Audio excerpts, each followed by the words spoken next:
pienpetokurssi kesällä ja siitä innostuttiin kyllä. Siinä oli supikoiran pyynnistä ja ketun pyynnistä ja minkin pyynnistä ja varsinkin noista vieraslajeista oli asiaa.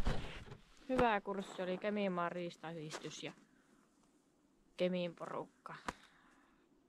Järjesti sen Juha Mäki-Martti Pietti semmoisen kurssin. Siellä oli kaikki kiinnostuneet ja varsinkin lapset sai tulla tekemään loukkuja sitten ja saa sitä nuorta porukkaa innostua. Niin mekin sitten tehtiin siellä noitten sukulaislasten kanssa pari loukkua ja Mikko teki kans loukun. Ja silloin on käynyt lähellä minkki siinä loukulla, mutta ei oo napaan. Mie voisin vähän näyttää tuota loukkua, minkälainen se on. No minkkihän on vieraslaji ja se syöpi noita mettäkanalinnun poikasia ja pesiä ja munia ja niiden mettäkanalintujen pesimää ja poikueita häiritsee ja tappaa käytännössä suoraan pesästä ja kyllähän se poikasenkin nappaa, se on peto se minkki. Sitten on sorsalinnut ja meilläkin on tuo joki tuossa vieressä, niin vesilinnut on vaarassa ja vesilintujen pesimät ja poikaset ja kaikki on vaarassa. Se minkkikö pääsee sinne pessään, niin ei niillä ole käytännössä mitään, ei ne voi puolustautua siltä. Ja sorsakantahan on ollut huonompi nyt viime vuosina ja sitä on ollut rajoituksia niissäkin mettästyksessä ja niitä seurataan ja tarkkaillaan. Mutta toivottavasti saadaan minkit kuriin. Hyvällä mallilla se täällä alueella on. On paljon innokkaita ja näkee lehtiä, uutisjuttuja, kun pyystetään minkkiä. Ja turkit voi hyödyntää, jos haluaa. Niin. Katsotaanpa tätä loukkua.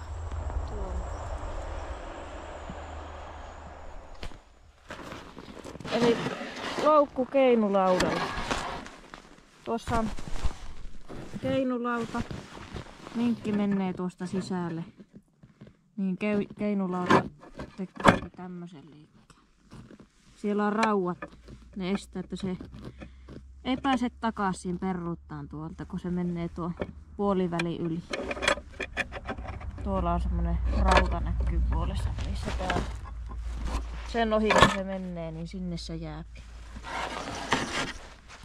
No niin. Sitten katsotaan. Eli tässä oli tämmönen näppärä kansi tehty. Kantokahva. Ihan vaan itseä varten. Sitten tämmönen luukku. Harjan varresta tehty. Tähän saa rauat laitettua kiinni tuohon. Ja rauat menee sitten tuonne. Heti tappavat rauhat. Syötin voi laittaa sitten tuonne etupuolelle ja voi tuonne välillekin laittaa, jos haluaa. Tässä on verkko laitettu tähän väliin. Tämmönen minkiloukku.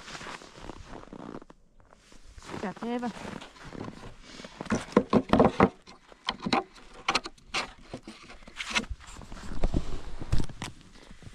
Noin.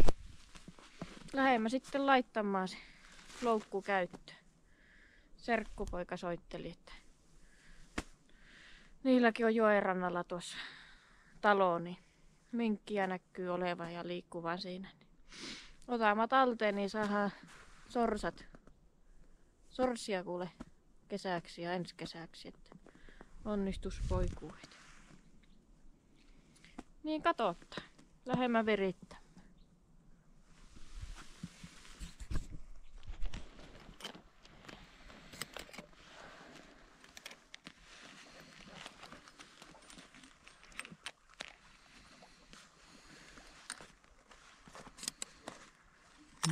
Siinä ne on nyt viritetty.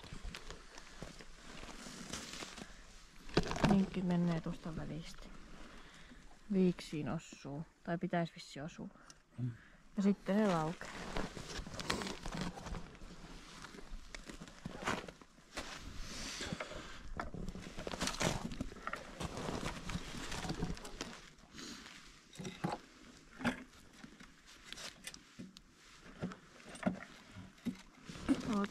Oota hetki. No, juu.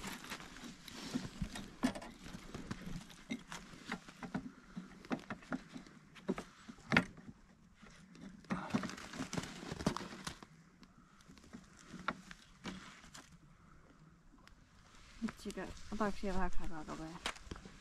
Mitä on ottanut? Voit se ympäristöäkin kuulla.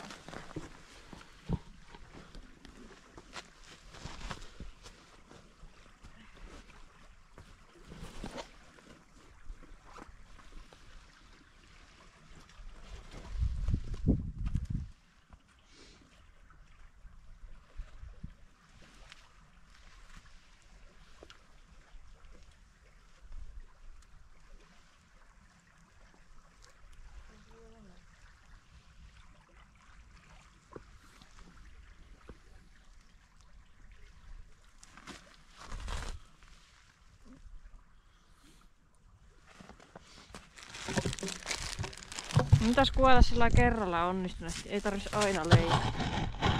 Häh?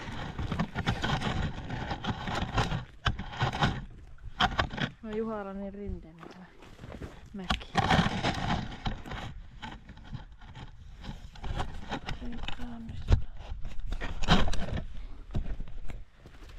Tää kuvata ne.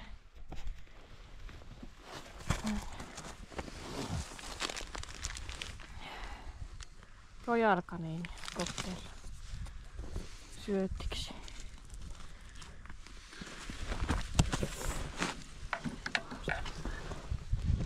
Se on isompia kökkyjä.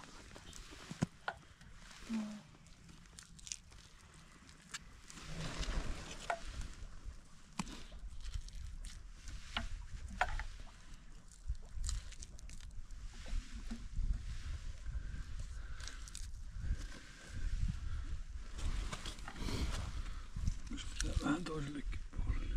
Haluatteko kahvia? Aivan sama. Mulla on pullaakin mukaan.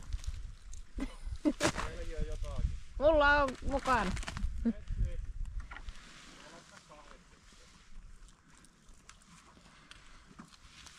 Olisiko siinä? Joo.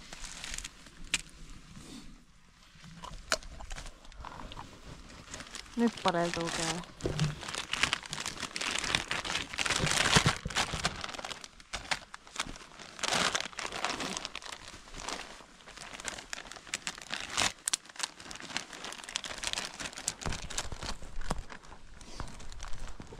Tuohon jätettiin loukku. Tuolla oli jälkiä. Tuolla rantapenkalla ja suoraan tuossa. Jäähän seuraan tilannetta, että miten käy. Tuollakin näkyy tuolla jälkiä, että vanhoja kun on noin leviin. Tuossakin oli jälkiä. Jäähän seuraa. Saadaanko minkkiloukku. On tämmönen jyrkkä ranta törmäämättä.